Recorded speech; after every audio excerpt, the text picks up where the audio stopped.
Hi, and welcome again to this second episode of our conversation with Mr. Mahalingam. We had a tremendous response for the first one. I'm sure everybody enjoyed it a lot. And believe me, the second one is going to be even more interesting. So look forward to have you all listen until the end. On to my second topic, so to say, for today. But which also, one of the points you made that in that regime, particularly, you were very sensitive to market participants, their suggestions. There were a lot of discussions. I remember that it was like a we had an open channel of communication, and I must mention this, and I'm sure you know this, that we used to refer to three of you as the three musketeers in RBI because you were so receptive to suggestions and always willing to take feedback. In fact, a lot of times you would give us suggestions that why don't you try this, etc., etc. So it was always very interesting. It was a great time for us in terms of quite often we used to feel that we are participating in the policy making process as market participants, which was very rare actually. Now, uh, given that, and I recollect that you were quite engaged with the FPI, that time FII, FII's guidelines, management of the FII flows, what they are doing, what they are not doing, etc. And any specific thing you would like to talk about? We've had discussions at that time, but any specific thing you would like, how you would deal with certain things you wanted? Like for instance, we used to have issues with FPI flows being very volatile. I remember there was a time when suddenly $20 billion of debt FII flows had gone away, and we were always trying to think how to make sure that they participate as long term investors, and how to ensure that they are not volatile, the flows. So can you throw some light on how you dealt with that? In fact, I think this is again an excellent question, Manoj. This has been an eternal dilemma for RBI, policy dilemma for RBI. One is actually make India as an attractive destination for FIIs to come in. But at the same time, when they come in, we don't want the flows to be volatile. Now, this is a situation where actually we are literally going around for foreign flows to come in, but at the same time putting a condition saying that you shouldn't take back this money immediately. So clearly, I think beggars are not the son choosers. This is something which really makes it applicable very clearly. But then we had to play this card very, very carefully. Now, in fact, even at that point of time, I can tell you, although this scheme came much, much later, somewhere around 2019-20, even in 2013, we are thinking whether we should have a scheme where people bring in money and it should be locked up for a particular period by voluntarily by the FPAs, which we are now calling it as VRR scheme actually. So voluntary retention route actually. It was thought of at that point of time. But there were kind of counter arguments at that point of time, saying that the moment you talk about, I mean, lock in of the flows, it's going to send a complete negative vibe. And people will think that the entire capital account measures are being taken to ensure that the money is not going to be repatriated. Some of us argued saying that no, we will give a very clear communication to the market that this is not a kind of a lock-in that the regulator is imposing. It's a lock-in which the person who is investing he is opting for. But even that did not cut eyes. So ultimately, we decided that this kind of a voluntary retention is something which is not conducive for the market at that point of time. The second aspect is exactly what you mentioned. If people come in and go back within a period of just 1 month and 2 months, while they may enter a 10-year security, they may not enter a T-bill because they are not permitted to. But when they enter a 10-year security, but then they sell it off within about a month, is it not just about a 1 month period they are going to be in the country and all? This was again thought through very, very carefully. But then here, to say that a 10-year security, if you buy it till it runs down to 9-year security, you can't take it down, again, it becomes very unrealistic and impractical. But ultimately, the suggestions came for the market saying that there are some FPAs who are actually playing around in the short end. So let's have some kind of a ground rule that people cannot enter a security with a minimum maturity, minimum residual maturity. That's what took shape at that point of time. I still feel that was a very prudent measure which was born out of the market feedback that we got, and market gave us a very good candid feedback about what the FIIs are doing at that point of time. So while initially the market was not very happy, Over a period of time, it has now stabilized, and people are feeling that, okay, we don't want pure interest rate arbitrage flows into the country. I mean, the US interest rates are, say, about 1%, Indian interest rates are 6 7%. People should not be getting into a short term security and get out of the country Exactly. within just about a month or so. That's how the policy took shape at that point of time, purely and purely based on the market feedback that we got. So the residual maturity criterion was brought in, and the lock in was junked at that point of time. But I still remember subsequently Shaktikant Das brought it in.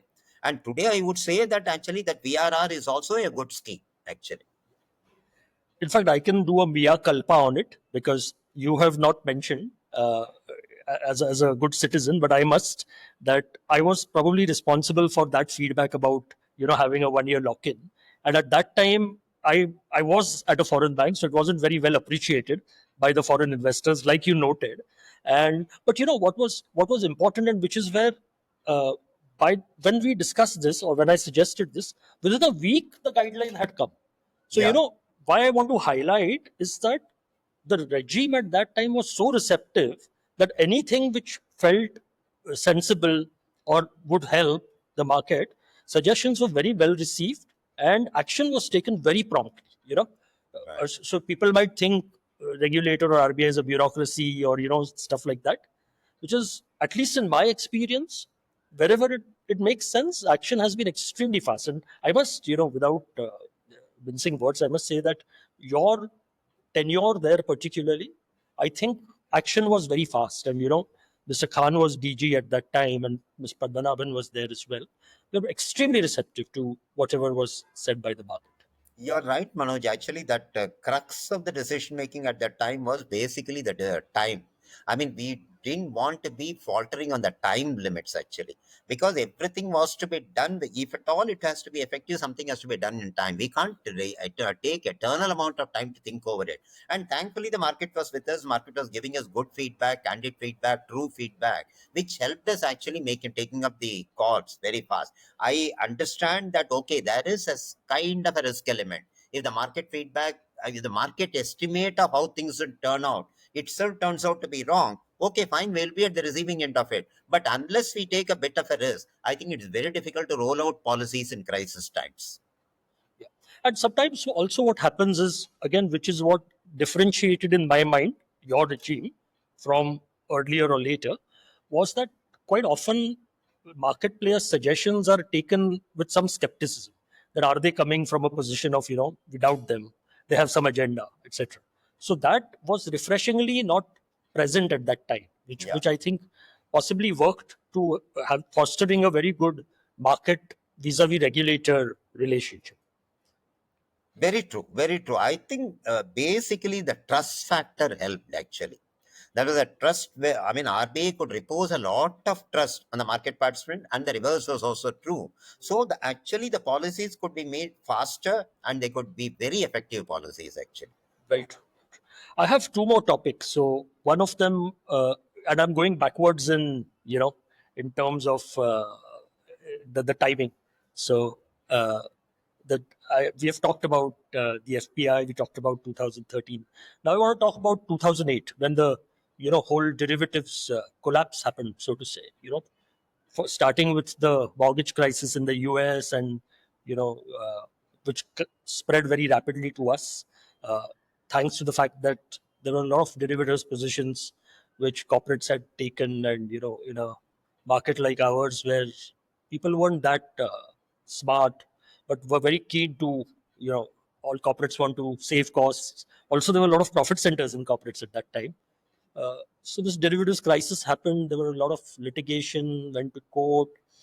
Many banks, RBI also, uh, you know, inspected a lot of banks' books. Then there were a lot of penalties rolled out. Would you have a comment on how this played out, and your vantage point in RBI, how you looked at it, and what was the action that RBI took?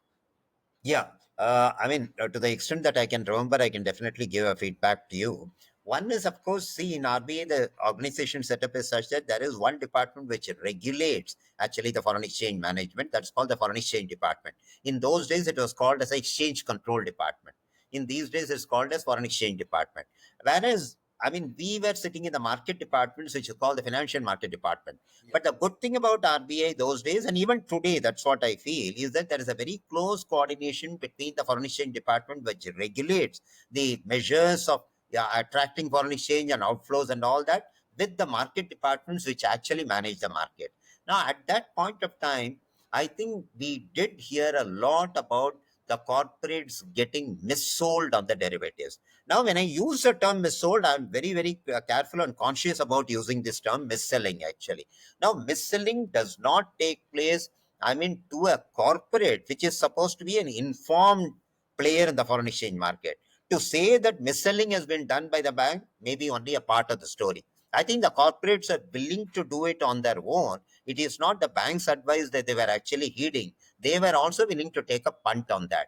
Now, here, when I mean things like Tirupur and all that took place, clearly, I think one is the banks also played some role in actually enthusing, in creating some kind of enthusiasm amongst the market participants to go in for a kind of a one-sided hedge without really looking at, I mean, one-sided derivative kind of a position, without looking at what will happen if the worst case scenario were to crystallize. Now, I am not sure whether a guy who is sitting in MSME, whether he will be able to appreciate the worst case scenario.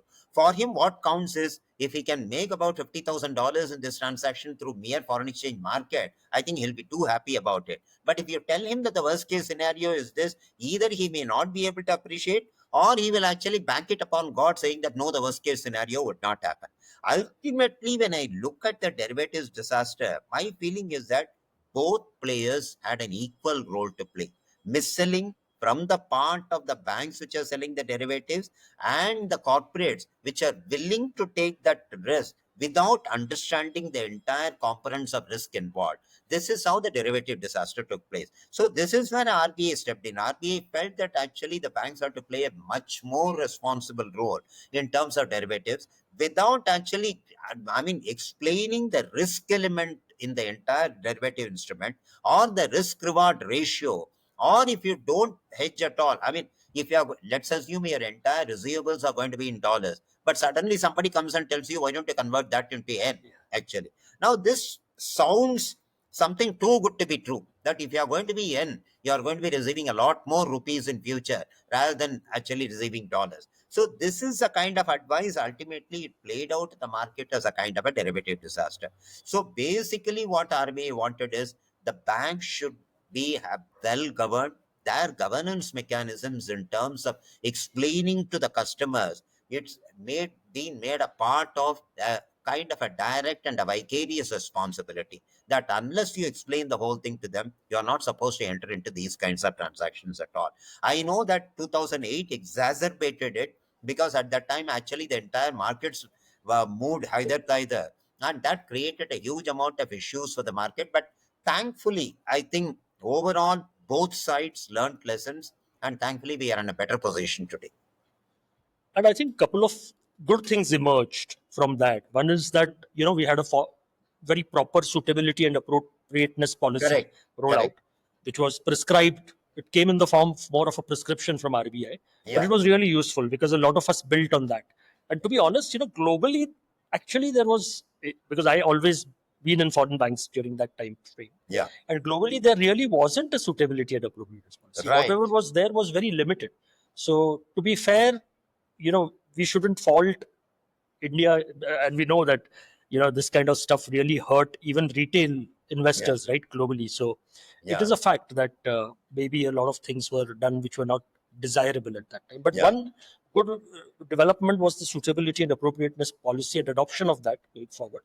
The Yeah. other thing, I think, just a prompt, is that RBI worked quite closely with FIMDA in designing what should be permitted and what should not be permitted for Right. sales to corporates. What extent they can have exposures, and to what extent the multiple can be there, etc., etc. So I Yeah. think that was another positive development. Hopefully, that will restrict any possible such event in the future, and it has, at least so far. No, no, I think that's a very valid point that you're making, Manoj, because see, when you talk about these associations, whether it is FEDI or FIMDA or even the primary dealers and all that, I think everybody has been assigned a role. and they form an association. If that set of market participants, if they are not willing to behave responsibly, I think they are not really bringing a good name to themselves actually, and over a period of time, they are not going to get good business also.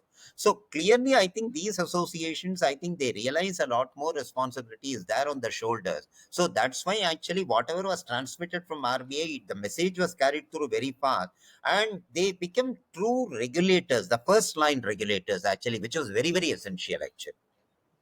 Absolutely, absolutely. So with that, I want to jump to the last issue, which was in my memory, it is one of the first issues, which was in. But of course, my memory goes even further back when call money rates were deregulated. That was in 1989. Yeah, But I just want to talk about 2009-11 when the World Trade Center attacks happened, and I was at a foreign bank again, and I had a very large trading position. Uh, I was head of trading at that time, and I must confess that that event really shook up markets. I'm sure you recall, and securities prices just collapsed. There were no buyers, massive losses, and even on small positions, people were losing lots of money. The second thing that happened is that many of the foreign banks operate under very strict stop losses regimes, and most of the foreign bank stop losses had been triggered. So you had right. seen a lot of selling, uh, desperation, and over about a week or so, I can recall, and I have shared this with you offline, is that I had a global head of trading, for the full bank, calling me up and saying, America is going to war, and you are sitting on such a large position. So it was a lot of people may not remember, because I think some of them may have been in school at that time, whoever are watching today. This is 2000, right? But it was very interesting in my mind how RBI handled it. I, it really was very effective and very interesting. So, do you recall that period? And of course, it had an FX angle to it as well. And I remember at that time you were managing the reserves, if I'm not mistaken. Yeah. So, can you tell us a bit about this at length? Yeah, that's also, I think, a very, very interesting point of time as far as the financial market participants are concerned and for RBI as a policymaker. I think it really came as a bombshell when the New York Trade Center was bombed, actually. I mean, we were really, really shuddering as to how the Indian markets would react to it, actually. Although we didn't have a clue of the way things are going to turn out from the next day onward, because this happened towards the end of the previous day market closing, and next day when the markets open, the markets would open perhaps with a huge amount of gap. That was our apprehension, and it really turned out that way. But one thing that I should say is we expected more on the foreign exchange side and less on the securities market side.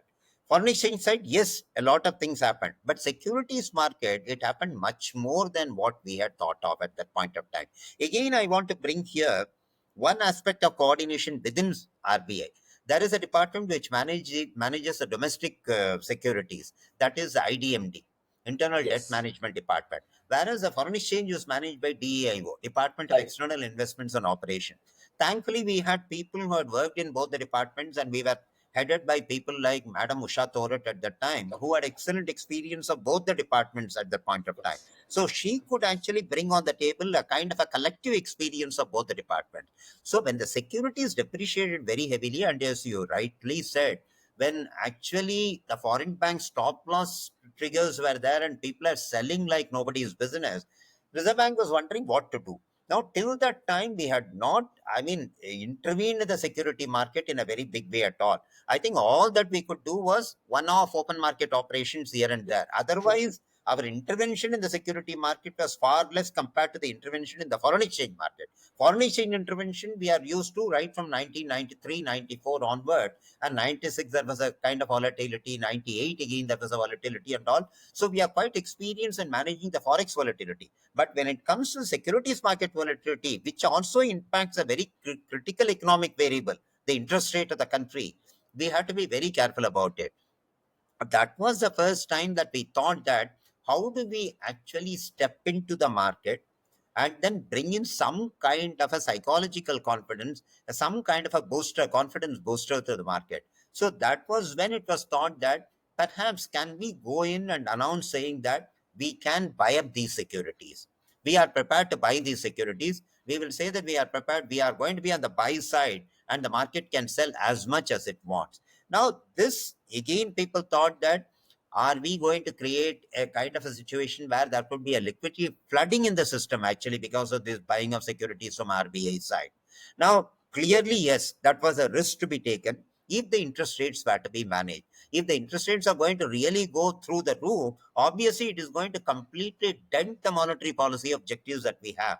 Obviously, in an inflation-ridden economy, the higher interest rates are better compared to the lower interest rate. But that doesn't mean if the monetary policy interest rate target is say about 8 to 9% those days, and you want the interest rate to be zoomed through about 12-13% barrier, it's going to help for the monetary policy. It's going to actually shake up the entire confidence in the market. The securities market would be bereft of participants if this thing would take place. So that's where Reserve Bank thought that perhaps you need to do something which is going to be completely out of whatever was in Reserve Bank's toolkit at that point of time. Reserve Bank said that fine, let me announce that I'm going to buy these 4 securities today. Tomorrow I'm going to buy these 5 securities. So those kinds of announcement, number one, the announcement effect itself is significant and tremendous when Reserve Bank Very makes true. an announcement. Second part is the actual action. Now that's where I would say that Reserve Bank played the cards very carefully at that point of time. If I remember correctly, I think at that point of time, Dr. Reddy was there, or Mr. Jalan. Dr. Jalan 2000. was there, I think. Yeah. So I think Reserve Bank played the communication cards also very carefully. So while Reserve Bank said that we are going to buy all these securities, that immediately gave a sense of confidence. And Reserve Bank stood up to its word. It actually started buying the securities. Then people thought that, look, there is a giant who has come into the market. He is prepared to buy any amount of securities. So that really gave a huge amount of confidence to the market. But the whole thing took almost about a couple of months to stabilize, or even a little more. But then the kind of, I think, apprehensions that we went through, that the policy outcomes could be completely be opposite of what we thought of, I think that would have really created much more problems. Again, I would credit it to the governors at that point of time that they're willing to take that risk to bring stability into the market, to infuse confidence in the market participants, and to ensure that the foreign investor flows at least would not, I mean, there will be no more outflows, and at least people will stop actually selling the securities. So I think that played out in a very good way over a period of time. I must share with you my experience because when this incident happened, I think it was a Thursday or Friday of the previous week. And when RBI came out with the announcements, unfortunately for us at the bank I was in, the stop loss had been triggered just that morning, which was a Oh, Saturday morning. right. And, we had done our stop losses and we were extremely down in the dumps and we had just walked out, to have a cup of tea on the road. And when we came back, the Reuters screen those days was full of red colors. Whenever they used to have big announcements, and all of it was RBI buy list, RBI open market, this that and all. And Okay. thereafter, believe me, the next price was 5 rupees higher for a 10-year security. Yeah, So, right. like you rightly pointed out, sometimes all that is required is to show the hand. Yeah, You may not even need to actually roll out the actions, and ultimately what may go back to RBI would be a fraction of what would have otherwise gone, if the correct. hand hadn't been shown. Yeah. So I think that was, according to me, also a very successful operation. It did bring stability back, but on a slightly different note, I guess if it had happened during your regime as ED and with Mr. Khan, probably the action would have been earlier, and you would not have had to see so much of Yeah. volatility in the market, because there was at that time maybe a little bit of a philosophy at RBI, and I could be wrong. You can correct me if I'm wrong, to play the cards close to the chest. Let's not talk about it, but we'll do everything. We'll follow everything in the proper process. It might take time, but it's fine. That, like we discussed in a couple of other instances where action was very fast. I guess there, maybe that's my impression. Maybe you can correct me if I'm wrong. No, let me actually tell you what you said is actually correct in a way. Let me actually distinguish between the period 2001 and the period subsequent to that around 2008, 2000, or more precisely 2013. What differentiated was RBI always insisted on a formal communication going through press releases and all at both points of time. But what distinguished the 2013 regime was that RBI was directly in touch with the market. It was talking to the market Very participants. It true. was getting the feedback on a moment-to-moment basis. But in 2001 kind of a situation, I don't think we were in touch with the market directly. What you said is very correct. We thought that we are playing the cards very carefully. We need to keep it close to our chest. It cannot go out. So we should be able to see that the confidentiality pays. Whereas in 2013, while confidentiality is a part and parcel of the toolkit, it was thought that some people from the market, some important players in the market would have to partner us. We Yeah. will have to partner them in trying to bring about financial stability. I think that is the theme, was a distinguishing theme. No, absolutely. You're absolutely right. So that is it from me. I don't have any more questions. But it's been very illuminating, and as usual, you have been extremely candid and open. And it's good to hear about. It's like old war stories, right? So Yeah, I'm right. sure I'm sure the viewers will enjoy. Would have got a lot of perspective out of typically what a lot of times it is unsaid, right? A central banker quite often does not take credit for what he should or they should, because they cannot talk about it, or people at that particular time. So I'm very happy that you were able to share it in your usual candid way with us today. Do you have anything else to say, any message to give, or anything you'd like to Nothing comment upon? much, Manoj. I think your questions were absolutely great, actually, because that really kindled my thought process and took me back about 2 decades. The only thing that I would say is, as a central banker cannot be successful in a market where it is, at least in today's scenario, it cannot operate in isolation. It cannot operate from a room which is completely closed and it is locked to the outside world. I think you need to really share a lot of things. That's why perhaps today the consultation papers in terms of policy making has become the norm of the day, actually. Without consultation papers, perhaps important policies cannot be made at all. Second, again, we learned from BAS and all that any new policy, any important turnaround in policy should have sufficient amount of gestation period for the implementation. Without that, it creates a lot of problem. Now, these are things which I think need to be consistently practiced by the central bank. Crisis situations are different. Crisis situations need, really as on the spot thinking and coming out with solutions. But it has been pretty interesting, actually. Thanks a So lot for so those questions. so thank you so much for again participating. And I think we only talked about crisis questions today. So Yeah, lovely right. talking to you. Great to have you, and look forward for the next time. Thank you so much. All the Thanks a best. lot, Manoj. Thank you.